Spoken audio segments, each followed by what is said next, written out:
지난 2016년 공정한 사회에 대한 염원이 국민들로부터 이 촛불을 들게 만들었는데요. 어제 이재용 삼성전자 부회장이 집행유예로 풀려났습니다. 과연 공정한 판결이었냐라는 부분에 대한 논란이 일고 있고요. 또 채용 비리에 관련한 기사들도 계속 나오고 있는데요. 강원랜드 채용 비리 수사에 정치권의 위압이 있었다고 해당 사건 담당 검사가 또 주장하고 나섰습니다. 관련 이야기 한번 정리해 보겠습니다. 안진걸 참여연대 사회경제팀장 연결돼 있습니다. 안녕하세요, 팀장님. 네, 안녕하세요. 네, 먼저 이재용 삼성전자 부회장의 그 항소심 판결부터 얘기를 좀 나눴으면 좋겠는데 어제 집행유예 판결이 났습니다. 어떻게 보셨나요? 정말 많은 국민들께서 보통 이런 일이 있으면 분노를 하고 허탈해 하고 그러시잖아요.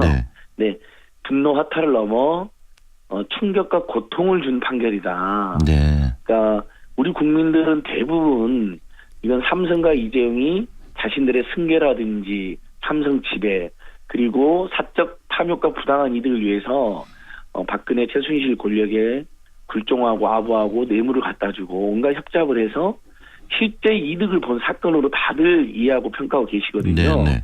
우리 국민들도 다 아는 그런 사실을 심지어 봐줬다는 평가를 받았던 1심 재판부도 대부분 인정했던 내용들을 네. 아예 항소심은 화끈하게 완전히 봐줘버렸습니다. 네. 정유라가 말을 무상으로 타고 그걸로 특혜를 본 것은 국민들이 다 아는 사실이니까 그것만 뇌물로 36억 정도 네네. 뇌물을 받았다. 횡령이 있었다라고 인정하고 나머지는 모두 무죄로 보고 이재용을 풀어준 것인데요. 집유 4년으로 석방시켰는데 얼마 전에 삼성 한 직원이 10억을 횡령했다 징역 4년을 선고받은 일이 있었습니다. 네네네. 그러니까 완전히 봐주기 한 판결이라고 우리가 비판하면서도 36억의 횡령과 뇌물로도 집행유예 풀어준 것도 이거 역시 납득이 안 되는 1심이 5년으로 형을 대충 낮춰주고 항소심에서 집행유예로 나오려고 하는 거 아니냐라는 당시 세간의 비판이 있었는데 방금 그 말씀을 하셨는데 1심에서 5년을 주고 그다음에 3년 이하가 되면은 집행유예를 받을 수 있으니까 그 과정에 대한 국민들 우려가 그대로 현실이 됐다는 말씀이신 거 아니겠습니까? 예, 그대로 현실이 됐고 다시 한번 우리 국민들께서는 유전무죄, 무전유죄 그다음에 서민들이나 사회경제 약자에게는 너무나 엄격한 법원이 4,000원을 실수로 입금하지 못한 노동자가 법원에서 해고가 확정된 적도 있었고요. 네. 그다음에 많은 변호사님들이 지금 여기저기 글 올리는데 자신들 의뢰인들 보면 뭐 몇백만 원, 몇천만 원 그것도 물론 잘못된 거죠. 그런 범죄 저질렀다가 예의 없이 구속되고 막 징역 3년, 4년 나왔거든요. 네. 근데 뭐 이재용은 지금 1심에서 인정된 뇌물 횡령액만 해도 수십억에서 수백억 대가 됩니다. 네. 우리 국민들은 그리고 삼성이 그동안 얼마나 많은 불법 부당한 행동을 했다는 걸 잘 알고 있지 않습니까? 그래서 팀장님 이야기되는 네. 게 우리 사회가 정말 공정하느냐 공정한가에 대한 의구심을 일으키는 거 아니겠습니까? 지난 맞습니다. 2016년 이 촛불 집회의 가장 중요한 화두가 공정한 사회를 만들어보자는 거였는데 그런 점에서 굉장히 이번 판결에 대해서 국민들의 어떤 감정뿐만 아니라 여러 가지 이야기거리들이 많을 것 같아요. 예, 그래서 지금 인터넷이나 모든 온라인 오프라인에서 어떻게 이럴 수가 있느냐. 촛불 시민혁명을 통해서 사회 각계의 적폐를 청산하고 공정하고 정의로운 사회를 만들자고 한 것인데 최근에 검찰에서 강원랜드 채용 비리를 수사하려고 하는데 권성동 자유한국당 의원이나 검찰 고위 간부가 개입돼서 못하겠다는 현역 검사의 폭로가 나오지 않았습니까? 네네. 우리 MBC 그 뉴스와 또 스포트라이트라고 하는 신규 프로에서 아주 자세히 다뤘는데요. 네. 거기에 이어서 이 사건까지 발생한 거거든요. 네. 그다음에 사법부는 또 박근혜 정권에서 양승태 대법원장을 중심으로 재판에 개입하고 판사들의 성향을 분류하고 사찰했다라는 의혹까지 불거져 있죠. 사법부 블랙리스트 파문. 네.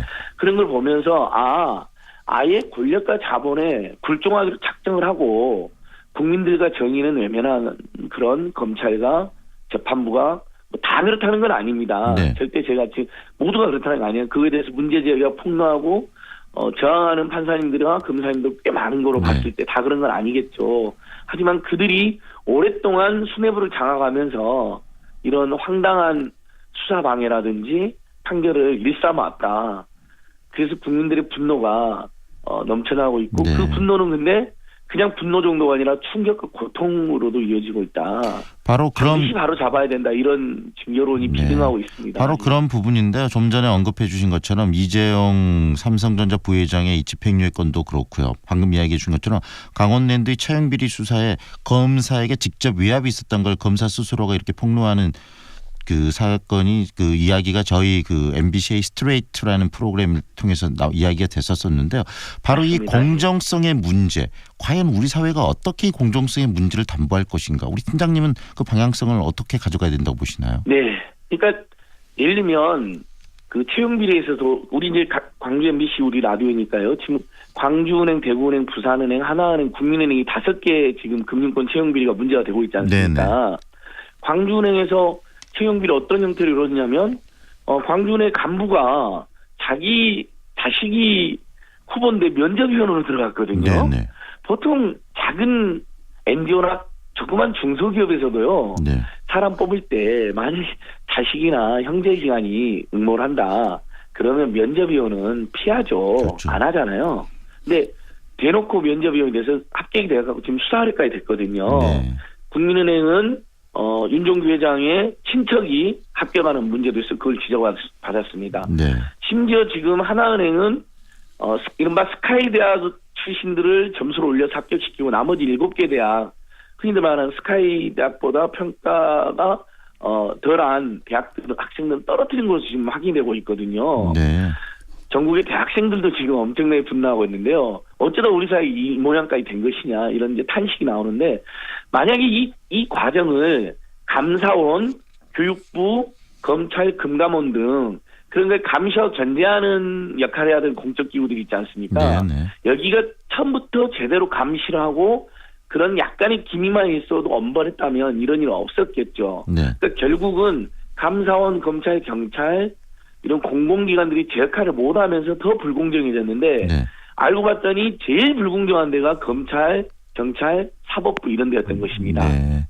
그러니까 힘세고 권력 있는 사람들한테는 굴종하고 힘없는 사람들한테는 아주 짓밟는 그런 판결을 많이 하고 그런 수사를 많이 하는 거잖아요. 네. 그러니까 다시 한번 우리가 촛불을 들었던 마음으로 사법부, 검찰, 경찰, 국정원 등 힘 있는 공공기관을 전면적으로 개혁을 해야 됩니다. 네. 만약에 여기만 전면적으로 개혁해도 우리 국민들이 유전무죄, 무전유죄라는 말도 없어질 것이고 또 나머지 이제 사회 곳곳에 어떤 비리나 불공정한 관행들을 눈을 부릅뜨고 이 공공기관들이 청산해 나갈 수 있고 우리 국민들 그러면 엄청난 응원을 보낼 것이거든요.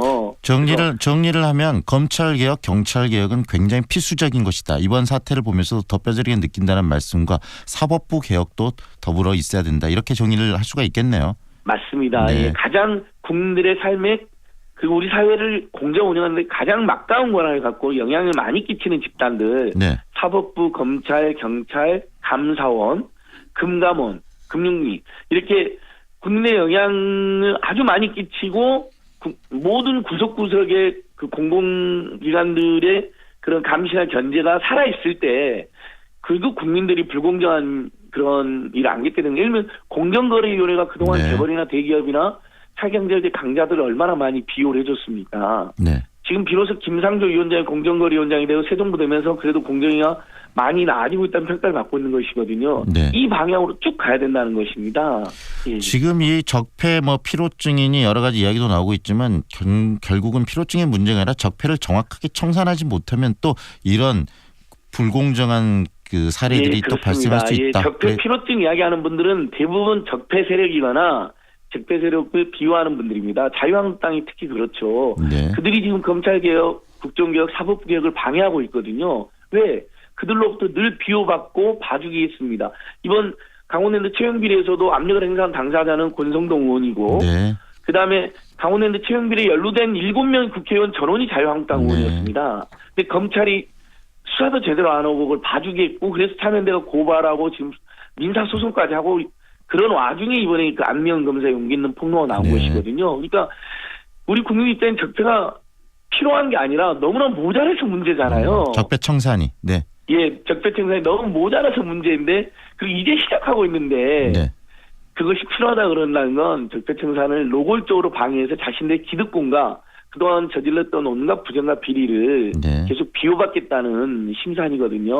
최근에 이런 않습니다. 네, 사태들을 보면서 적폐청산이 정말 우리 사회에 더 필요하다는 사실을 많은 국민들이 좀 느끼셨을 것 같아요. 그런 점에서 우리 시민단체에서도 역할도 크실 것 같고요. 우리들 스스로 언론도 역할이 클 것 같습니다. 오늘은 여기까지 듣겠습니다. 감사합니다.